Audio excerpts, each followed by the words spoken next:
Abba, Père, je suis à toi. Abba, Père, je suis à toi. Abba, Père, je suis à toi. Abba, Père, je suis à toi. Abba, Père, je suis émerveillé, saisi par l'immensité de ton amour pour moi. Abba, Père, si grande est ta tendresse, ton cœur est grand ouvert et je viens plonger dans tes bras. Abba, Père, je suis à toi. Abba, Père, je suis à toi.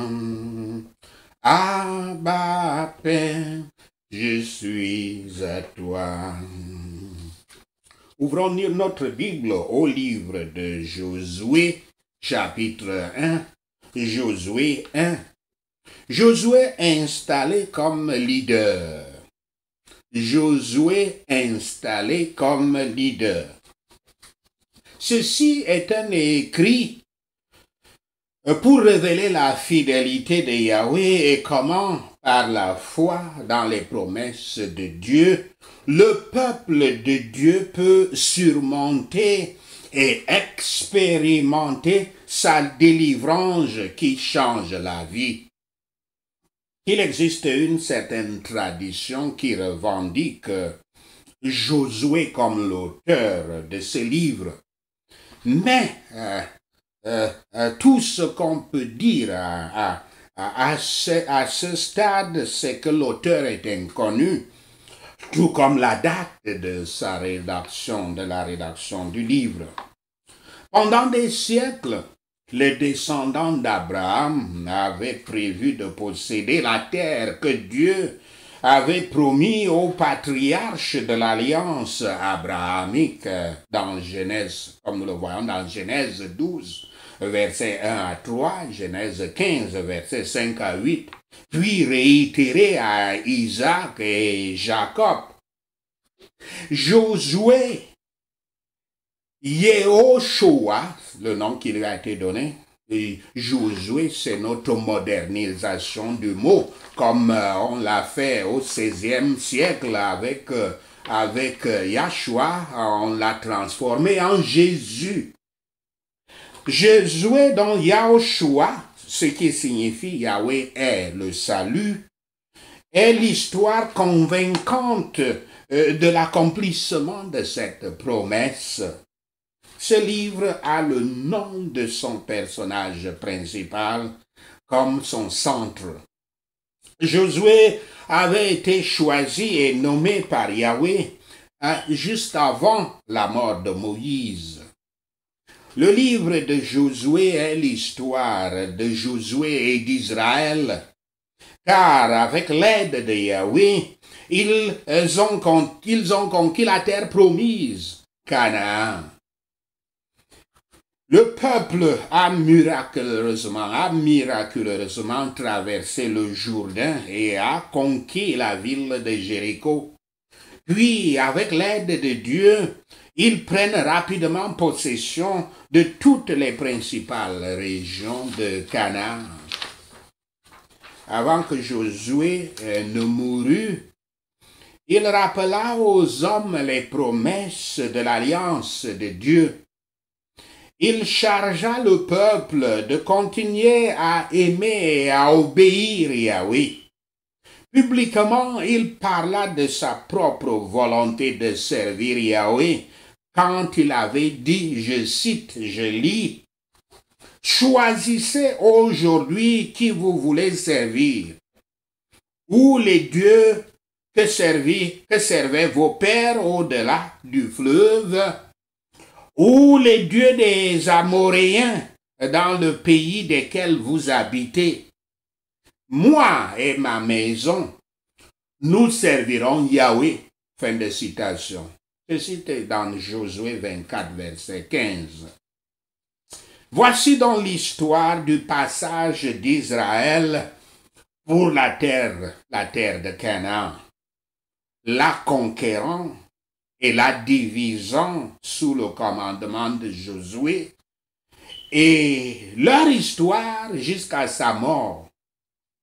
Le pouvoir et la vérité de Dieu dans l'accomplissement de ses promesses à Israël et dans l'exécution de sa vengeance justement menacée sur les Cananéens sont affichés merveilleusement dans cette histoire, dans ce livre. Cela devrait nous apprendre à considérer les énormes malédictions dénoncées dans la parole de Dieu contre les pécheurs impénitents et à chercher refuge dans le Christ et Yeshua. Josué 1, verset 1 à 4. Le Seigneur nomme Josué pour succéder Moïse. Verset 1. Dans le livre de Josué, le leadership du successeur de Moïse nous est présenté. Josué est mentionné pour la première fois dans le livre d'Exode comme un chef militaire luttant contre les Amalécites, comme nous le voyons dans Exode 17, versets 9 à 13. Le livre de Nombres révèle qu'il a servi comme serviteur de Moïse dans Nombre 11, verset 28. Moïse l'a renommé, l'a rebaptisé. Son nom initial c'était Hoshea, fils de Nun. Et Moïse l'a rebaptisé Yehoshua, ce qui veut dire Yahweh est le salut. Et vous savez que Yahshua, le nom de notre Seigneur, le Christ, le Sauveur, signifie le salut de Yahweh. Lui, Yehoshua, signifie Yahweh est le salut. Et cela est dans Nombre 13, verset 16. Josué en anglais, Josué modernisé, Josué en français, qui est tout à fait le même nom que Yahshua, le salut de Yahweh.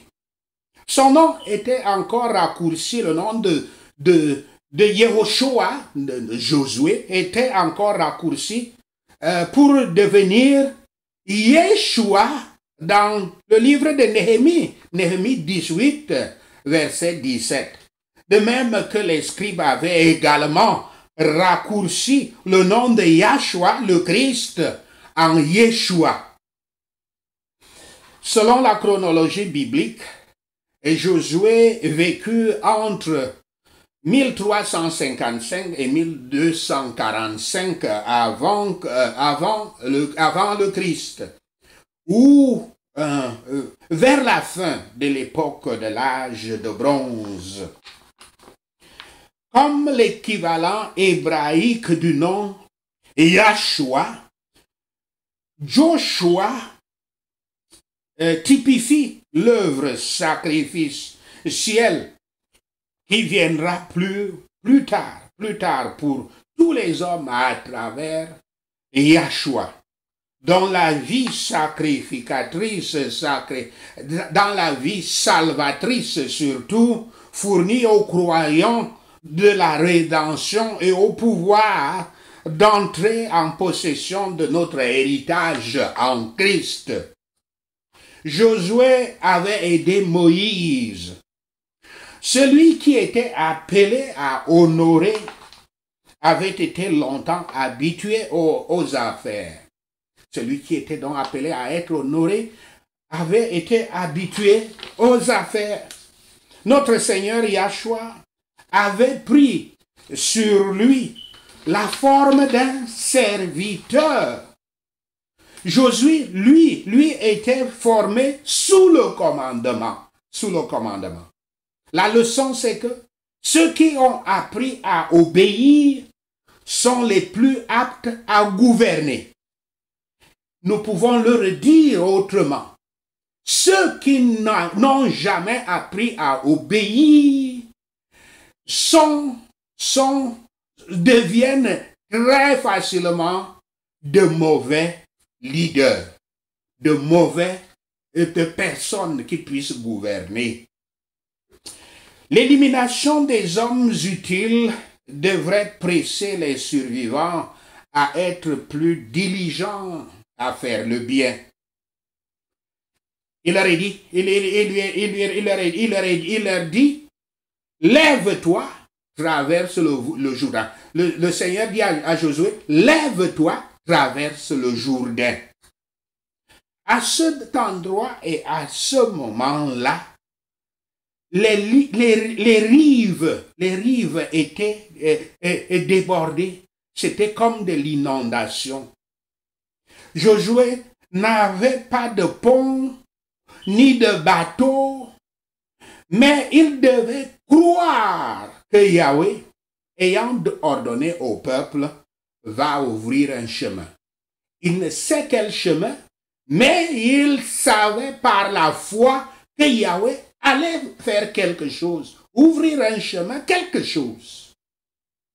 Josué 1, verset 59. Dieu promet d'aider Josué. Verset 5. Josué reçoit la promesse. Il ne faut pas qu'un homme puisse se tenir devant toi. Fin de citation. Mais cette promesse est aussi un avertissement. Alors que la terre est à eux pour être prise, elle ne serait pas prise sans conflit ni bataille. Il s'agit d'un réveil, d'une réalité à laquelle on doit faire face. La vie est pleine de batailles et de conflits, même pour le peuple de Dieu.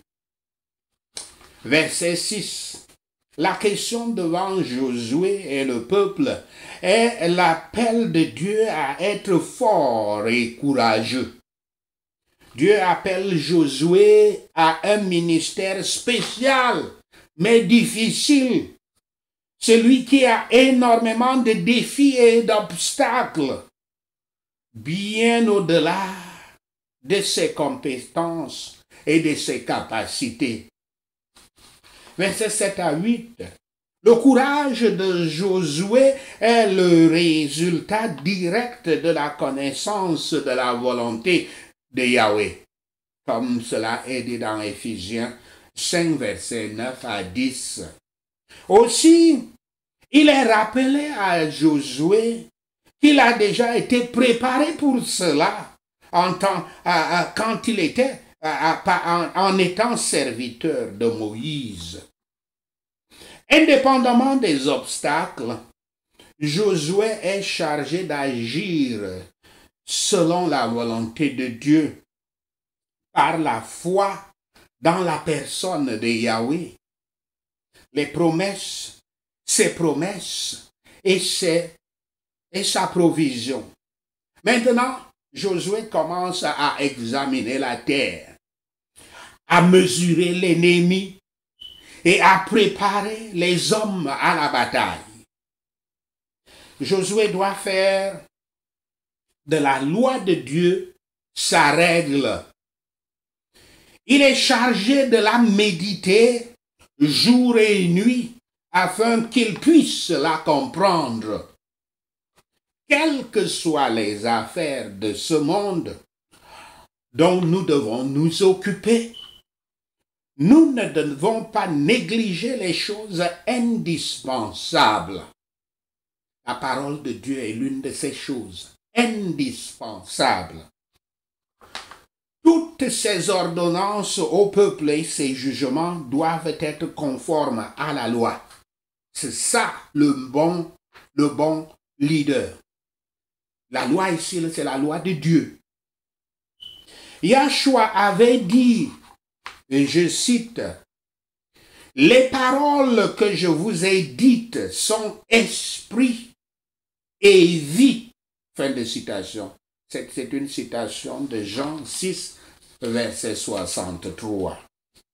Le Saint-Esprit est le faiseur des miracles. Par conséquent, ne soyons pas surpris que Yahweh dise dans ce texte que celui qui respecte ses paroles et ses lois prospérera en toutes choses. L'Esprit Saint fera des miracles pour les fidèles en l'Éternel. Josué doit lui-même être sous le commandement. C'est ça le véritable leader. Le véritable et bon leader est sous le commandement et lui-même sous le commandement de Yahweh. La dignité et la domination de l'homme ne l'impose pas au-dessus de la loi de Dieu. Les réputations, dignité, honneur et consorts. Il doit s'encourager lui-même de la promesse et de la présence de Yahweh. Ne laissez pas le sentiment de vos infirmités vous déshabiller. Dieu est tout suffisant, il est suffisant. J'ai commandé, appelé, et vous êtes ordonné de le faire. Et je m'assurerai de vous soutenir. Voici ce que Dieu a dit à Moïse de dire aux Israélites. Quand nous sommes dans le chemin du devoir, nous avons des raisons d'être forts, très forts et très audacieux.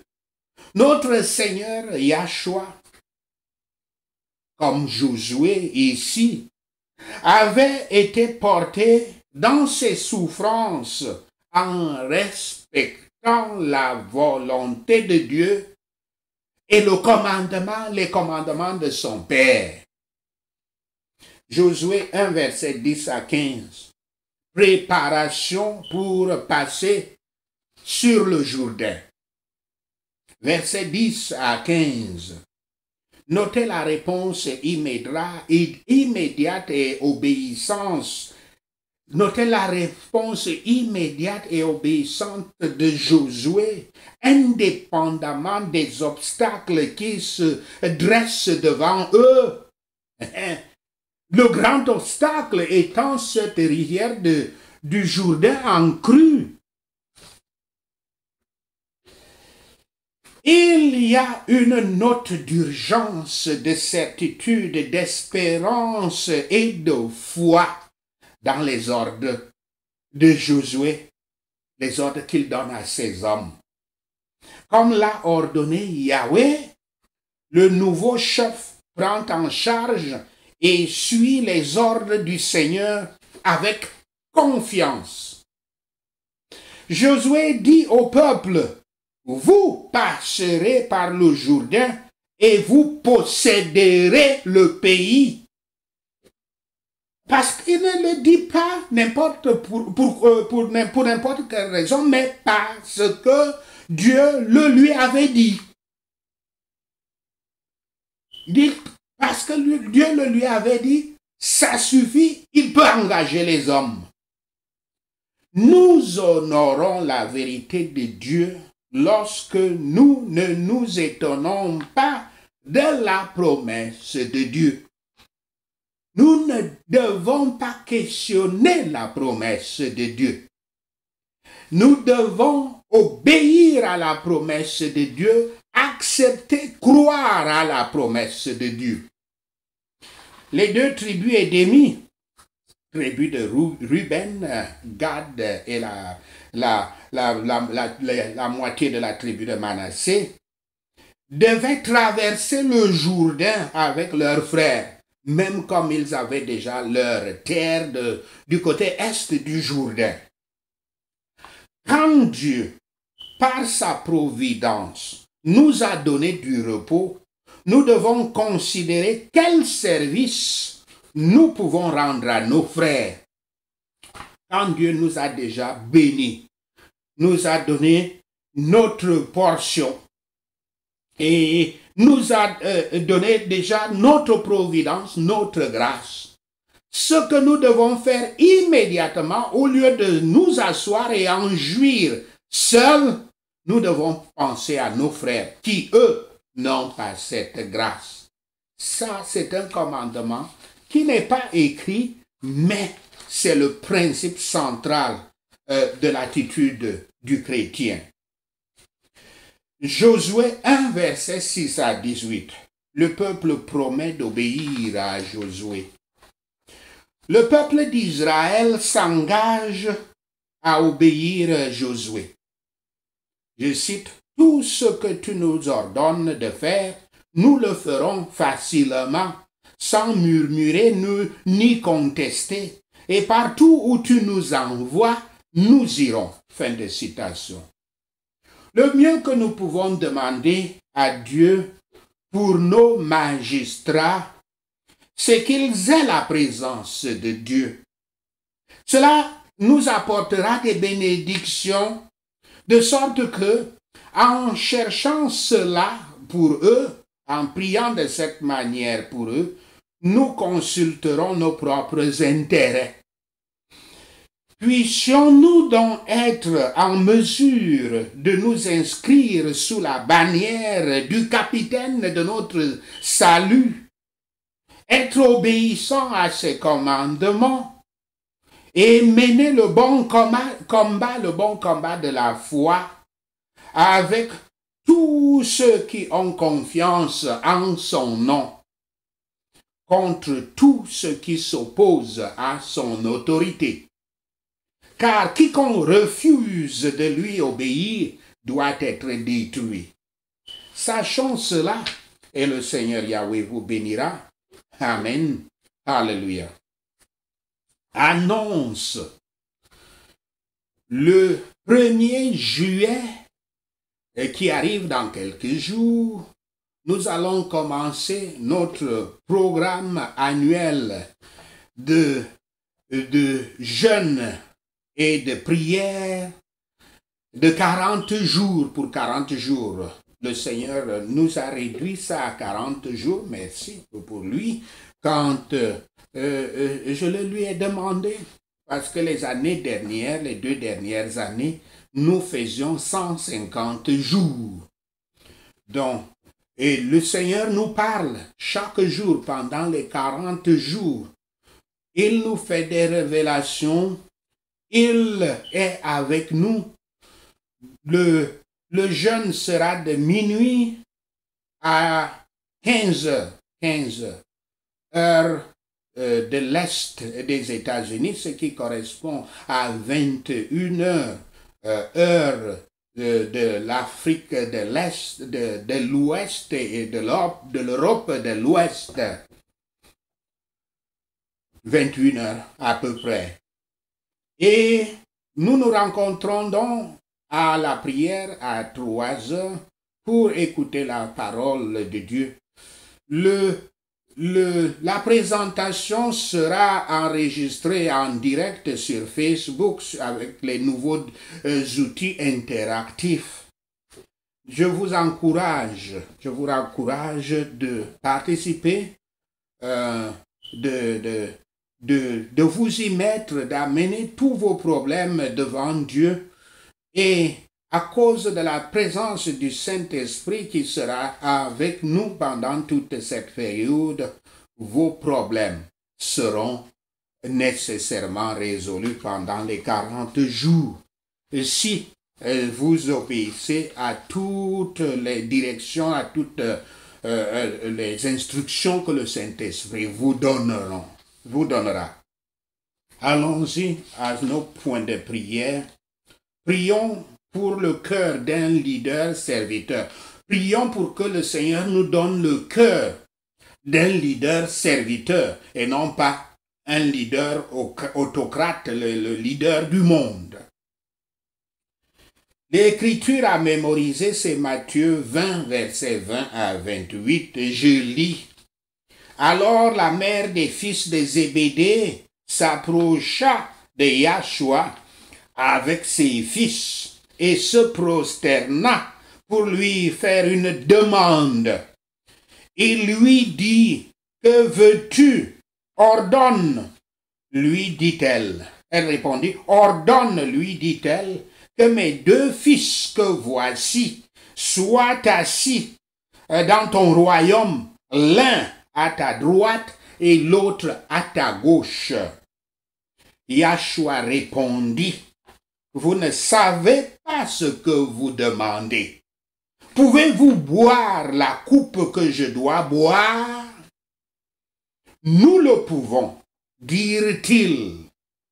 Et il leur répondit, « Il est vrai que vous boirez ma coupe, mais pour ce qui est d'être assis à ma droite et à ma gauche, cela ne dépend pas de moi et ne sera donné qu'à ceux à qui